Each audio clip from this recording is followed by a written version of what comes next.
കർണാടക, തമിഴ്നാട്, കേരളം എന്നിവിടങ്ങളിലായി 16 ഇടങ്ങളിൽ NIA പരിശോധന നടക്കുന്നു. കേരളത്തിൽ കാസർഗോഡ്, എറണാകുളം എന്നിവിടങ്ങളിലാണ് പരിശോധന. യുവമോർച്ച നേതാവ് പ്രവീൺ നെട്ടൂരു വധക്കേസുമായി ബന്ധപ്പെട്ടാണ് പരിശോധന. KB ശ്രീധരൻ വിവരങ്ങളുമായി ചേരുകയാണ്. ശ്രീധരൻ, ഈ ഇടങ്ങളിൽ നടത്തുന്ന പരിശോധനയിലൂടെ NIA ലക്ഷ്യമിടുന്നത് എന്താണ് വിവരങ്ങൾ? ദിവിഷ, ഈ വിഷയത്തിൽ പ്രവീൺ നെട്ടാരു കേസിൽ പോപ്പുലർ ഫ്രണ്ടിന്റെ 7 പ്രവർത്തകർ ഇപ്പോഴും ഒളിവിലാണ്. അതായത് കേസിൽ ഈ കൊലപാതകം ആസൂത്രണം ചെയ്ത പ്രധാന ആളുകളാണ് ഒളിവിലുള്ളത്. ഇവരെ കണ്ടെത്തുന്നതിന് വേണ്ടി നേരത്തെ NIA ലുക്കൌട്ട് നോട്ടീസൊക്കെ പുറത്തിറക്കിയിരുന്നു. ഇതിന്റെ ഭാഗമായിട്ടാണ് ഇപ്പോൾ 16 പരിശോധന നടക്കുന്നത്.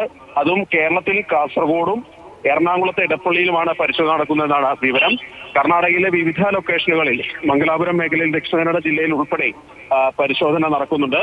2022 ജൂലൈയിലാണ് യുവമോർച്ച നേതാവായിരുന്ന പ്രവീൺ നെട്ടാരുവിനെ പോപ്പുലർ ഫ്രണ്ട് പ്രവർത്തകർ വെട്ടിക്കൊലപ്പെടുത്തുന്നത്. ഇതിനെ ചൊല്ലി വലിയ പ്രതിഷേധം കർണാടകയിൽ ഉടനീളമുണ്ടായിരുന്നു. അതോടൊപ്പം തന്നെ ഇതിന് തുടർ കൊലപാതകങ്ങൾ കർണാടകയിൽ ഒരു കൊലപാതക പരമ്പര തന്നെ ദക്ഷിണ കന്നഡ മേഖലയിൽ ഉണ്ടായിരുന്നു.